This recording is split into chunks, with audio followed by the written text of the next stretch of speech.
Ассаламу алейкум ва рахматуллахи ва баракатух. Аманту биллах. В эфире передача «Я уверовал в Аллаха». Кто из нас не мечтал об этой ночи? Кто из нас не желает сегодня открыть эту ночь для себя? Ночь предопределения. Ночь предопределения лучше, чем 1000 месяцев. Ах, 1000 полных месяцев, в которых я совершу благие деяния, поклонюсь. Ночь, в которой Аллах простит мне прошлые грехи. Кто из нас получит пользу в эту ночь? Кто из нас будет готов, чтобы Аллах ему ответил? Что нам делать? И какую молитву прочесть? Праведники, которые днем и ночью обращаются к Аллаху, отличается ли для них эта ночь чем-то? Это все мы обсудим сегодня с нашим гостем, а мы также являемся его гостями. И это шейх Хабиб Али Аль-Джифри. Баракаллах вам.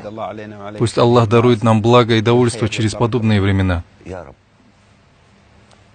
Что мне делать? Как мне готовиться сегодня? Скажу, что люди признают, что 27 число и приходится на ночь предопределения. Нам следует быть сконцентрированными на эту ночь, а она в последние 10 ночей. И что делать, и с чего начать? Хвала Аллаху Щедрому, да пребудет мир и благословение над Его милостивым любимцем, а также Его семейством и сподвижниками и теми, кто последует Его пути до судного дня. Ночь предопределения — это дар, которым выделил Аллах умму Мухаммада в честь нашего господина Мухаммада, саллаллаху алейхи вассалам. Он рассказывал своим сподвижникам, что среди прошлых общин были те, кто совершал джихад 80 лет. Тогда сподвижники спросили, как им опередить других и стать ближе к Аллаху. Ведь наш возраст не может быть таким большим. Мы не живем 120 и 200 лет.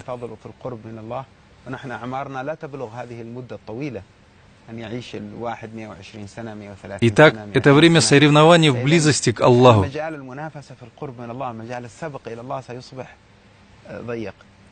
И тогда Всевышний ниспослал аят.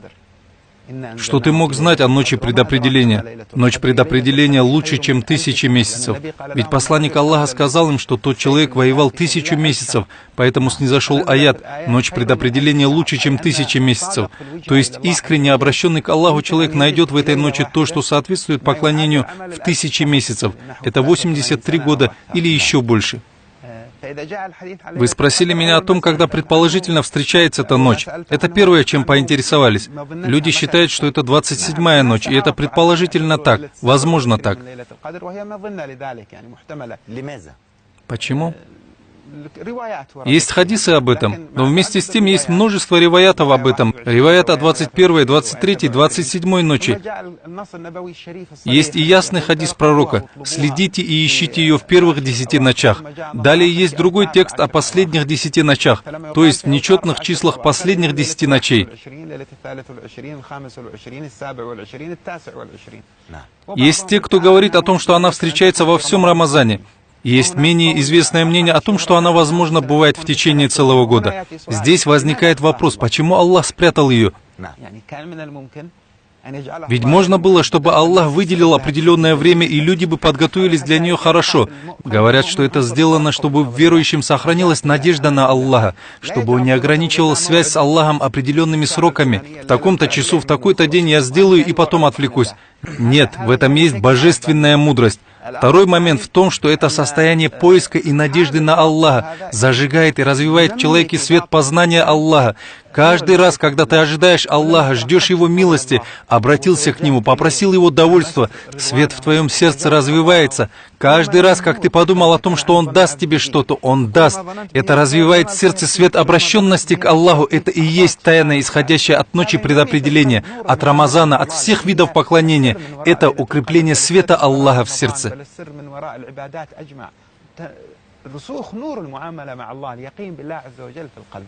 Мы сейчас не сможем разубедить людей, которые живут этим долго. Поэтому обратимся к последним 10 ночам, к нечетным ночам. Да, это более вероятные ночи. Давайте пойдем шаг за шагом. И вот мы дошли до нечетных ночей. И в каждую ночь мусульманин, верующий, обращается к Аллаху, надеясь на то, что эта ночь и есть ночь предопределения. Что делать? Как мне подготовиться к ней? Мы узнали, что она перемещается, как об этом говорят и ученые. В этом году это может быть 21-я ночь, а в следующем 27-я. Что же следует делать человеку в ночь предопределения? В чем смысл ночи предопределения? Ответ на эти вопросы заключается в 3 пунктах, так, чтобы люди, смотрящие эту передачу, смогли что-то получить. Первое. Как можно считать, что кто-то застал ночь предопределения? Кого можно рассматривать как заставшего эту ночь? Второй момент. Что может случиться с человеком в ночь предопределения? И третий момент. Каковы признаки ночи предопределения? Хорошо? Прекрасно. Как же записывается награда ночи предопределения человеку, а это поклонение более 83 лет? Если он из числа заставших ночь предопределения, то ему записывается награда 83 лет поклонения. Как этого добиться? Говорят, что тот, кто совершит ночную и утреннюю молитвы коллективно, чтобы джаматом совершил эти молитвы. Некоторые ученые добавляют еще таравих и витр молитвы, то такой человек становится из числа заставших ночь предопределения. Только лишь совершив это и все? Да, Это никак не зависит от ответа Аллаха. он записывается из их числа. Иншаллах, все зависит от принятия Аллахом. Что же все-таки есть в ночи предопределения? Это второй вопрос.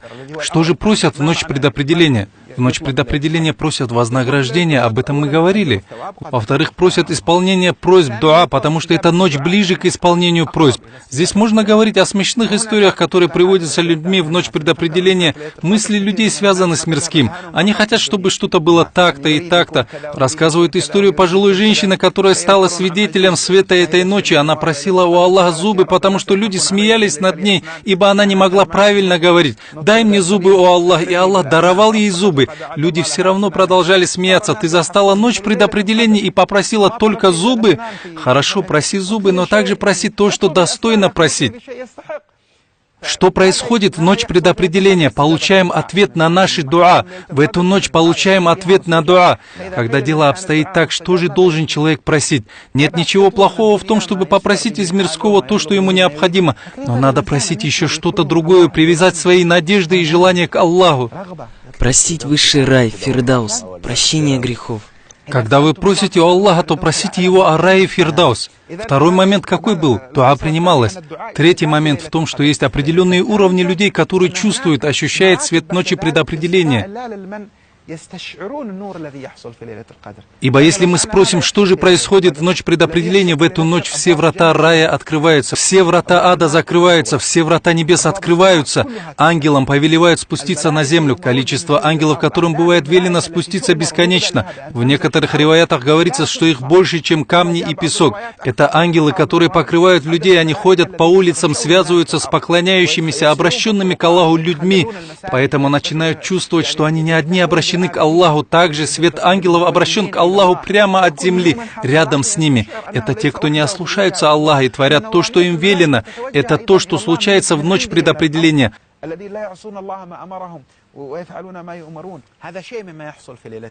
Аллах насылает свою милость рабам своим. Он открывает врата прощения грехов. Есть ли кто, у кого есть нужда, есть ли кто кается, есть ли кто просит прощения грехов, Аллах сам обращается к рабам своим, чтобы они обратились к Нему. Иди, приходите. Да, приходите, это фестиваль света во всей вселенной в ночь предопределения. Человек, который живет этим, когда захотел прочесть Коран, захотел молиться, захотел поминать Всевышнего, он чувствует, что в данный момент он пребывает в присутствии Аллаха вместе с ангелами, праведниками. Это духовное единство всех рабов на земле, тот, кто в Америке и тот, кто в Китае, кто в арабских странах, кто на Востоке и кто на Западе. Души рабов в один момент обращены к Аллаху. Ты чувствуешь, что ты элемент системы вселенских масштабов.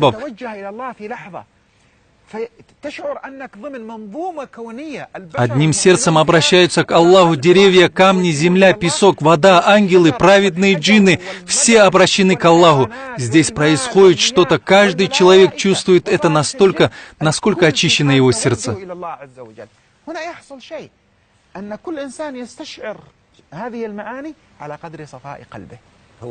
Это указывает нам признак, знак, который говорит, что Аллах ответил нам. Но до этого есть определенная форма, способ или состояние, в котором должен быть человек. Итак, в каком состоянии должен быть человек, чтобы застать ночь предопределения? И какое дуа желательно прочесть? Прежде чем ответить на те два вопроса, которыми мы завершим нашу встречу, у меня есть еще один вопрос.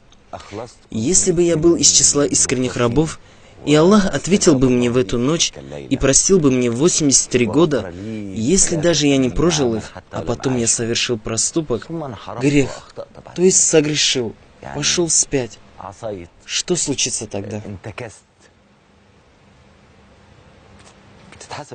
В ночь предопределения Аллах прощает все, что было. Но когда мы говорим о 1000 месяцах, о 83 годах, то имеется в виду, что благие деяния этих лет записываются. И потом можно делать. Я не говорю, что записываются грехи 83 лет. Мы говорим, что благие деяния 83 лет записываются ему. Ровно столько, сколько можно заслужить за 83 года. Нет. Обращаться с Аллахом таким образом является оставлением адаба в отношении Всевышнего. То есть вести расчеты с Аллахом. Да, не хитри, не старайся обманывать.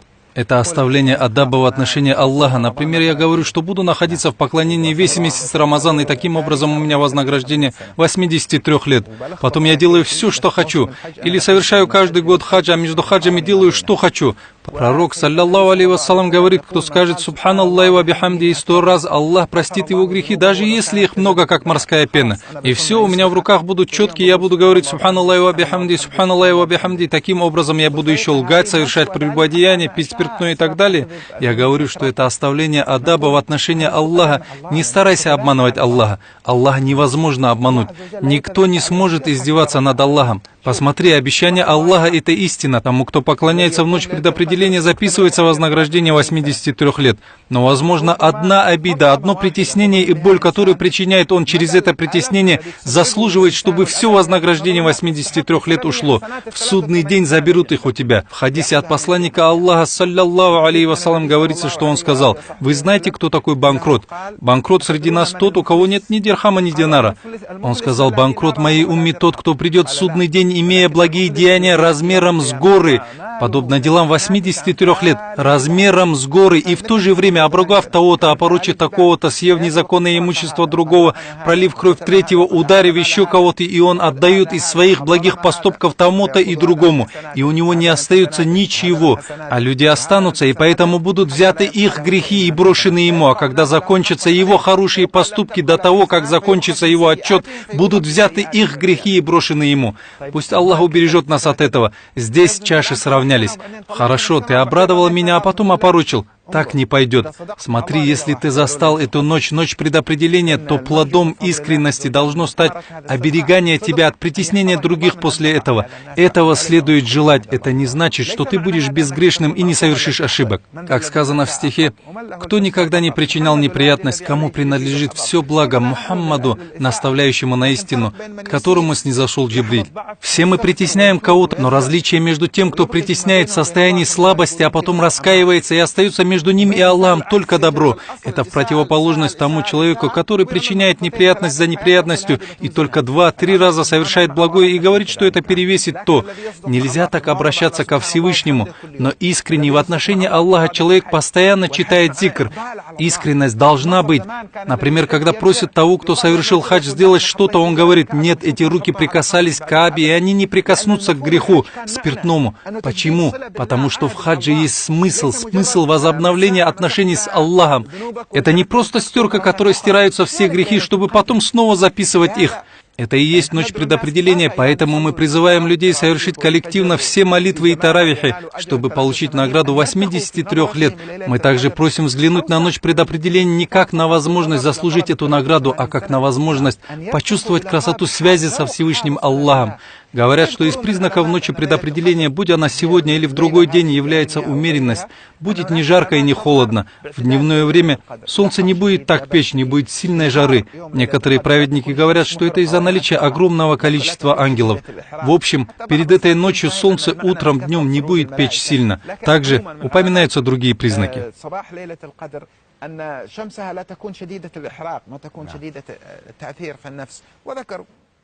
علامات أخرى في ليلة القدر. В какой форме и как я должен подготовиться, чтобы обратиться ко Всевышнему? Есть две формы, внешняя и внутренняя. Внешняя форма заключается в купании, использовании благовоний, красивой одежды для мужчин, по возможности белая, в одевании тюбетейки, чалмы. Пусть одежда будет чистой. Женщина тоже одевает чистую одежду, пусть не наносит косметику, соблюдая адаб ко Всевышнему Аллаху в эту ночь. Это внешняя часть.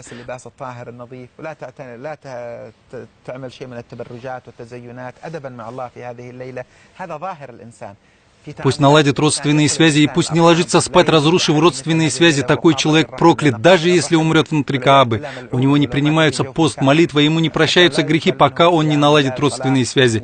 Даже если они будут виновны. Нельзя нарушать родственные связи. Наладьте связи хотя бы телефонным звонком и поприветствуйте. Если у кого-то что-то отобрал, пусть вернет.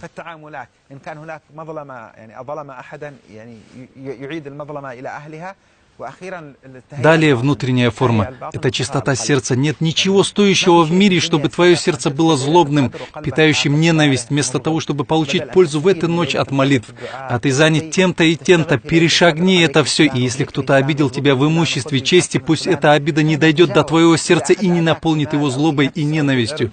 Человек должен очистить свое сердце смиренностью. Пусть не вступает в ночь предопределения, будучи высокомерным.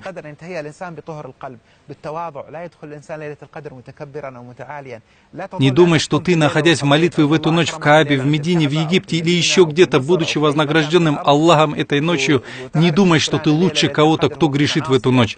Мы ведь не знаем, каким будет исход. Ты не знаешь, как тот покинет этот мир. Возможно, покаяться станет из числа авлия.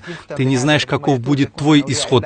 Пусть человек очищает себя от высокомерия, унижения людей. Любите всех, будьте снисходительны ко всем. Когда Всевышний взглянет на твое сердце и насколько оно будет полно любви к людям, добра и блага, Аллах даст тебе еще больше.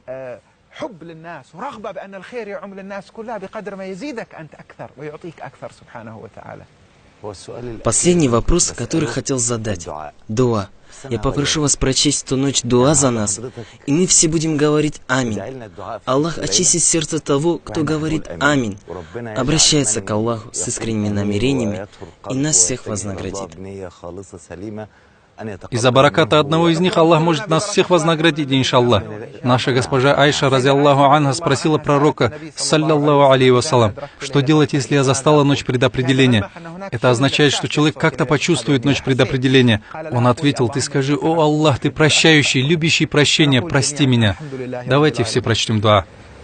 اللهم صل وسلم على سيدنا محمد وعلى آل سيدنا محمد اللهم إنك عفو كريم تحب العفو فاعف عنا اللهم إنك عفو كريم تحب العفو فاعف عنا اللهم إنك كريم عفو تحب العفو فاعف عنا اللهم إن هؤلاء عبادك قد أحسنوا الظن بعبدك الفقير إليك وطلبوا منه أن يدعوا فيؤمنون وإني أقر على الملأ أقر لك بأني لست بخيرهم ولا من أخيارهم وأن ذنوبي كثيرة وأن عيوبي خطيرة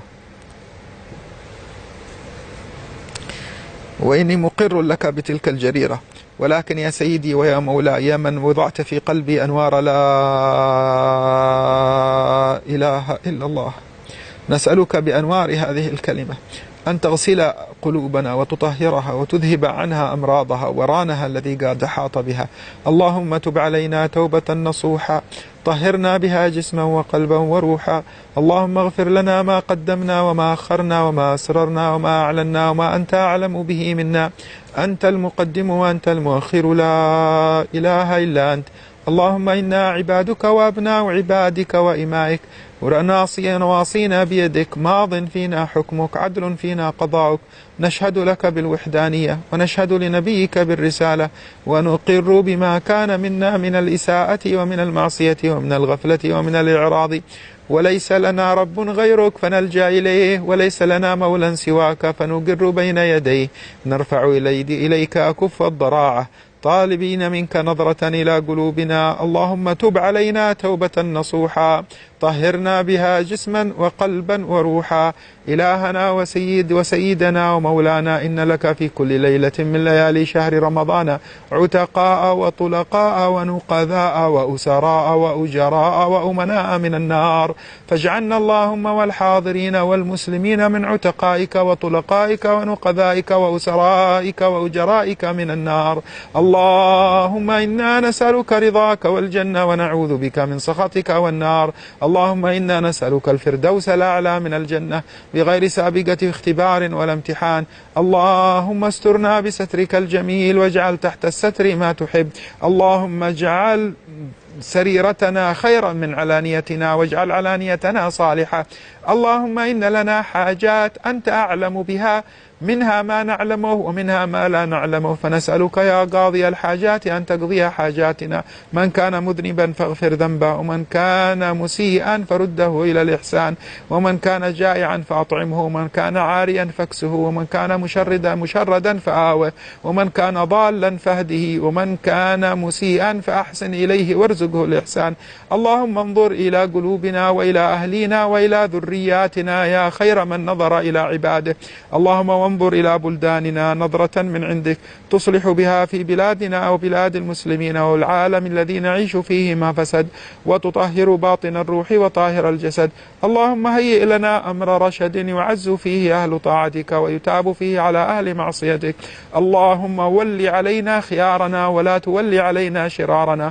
اللهم لا تؤاخذنا بذنوبنا ولا بما فعل السفهاء منا. اللهم إنا نسألك نظرة إلى بيت المقدس في هذه الليلة.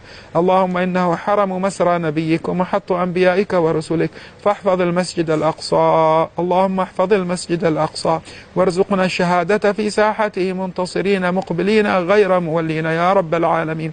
اللهم انظر إلى الأمة واكشف الغمة وادفع البلاء ظاهره وباطنه. اللهم عرفنا من أنوار الصلة بك ما تثبت به أقدامنا على الإحسان. يا حنان يا منان يا قديم الإحسان، يا من لا تأخذه سنة ولا نوم، يا حي يا قيوم. واجعل آخر كلامنا في الدنيا لا إله إلا الله محمد رسول الله صلى الله عليه وآله وسلم بحقائقها متحققين حسا ومعنى ظاهرا وباطنا برحمتك يا أرحم الراحمين. واجزي عنا إخواننا القائمين على هذه القناة خير الجزاء، ووفقهم فيما أقمتهم فيه، وارزقهم الإخلاص في ذلك، وألهمهم الرشد وما فيه محبك ومراضيك، وتقبل من الجميع يا رب العالمين. واجزي من قام في الخدمة على هذا الأمر وعلى هذه المجالس خير الجزاء، من صور ومن أخرج ومن أعد ومن خدم ومن قدم ومن أخر، وارزقنا جميعا الرضا منك يا رب العالمين.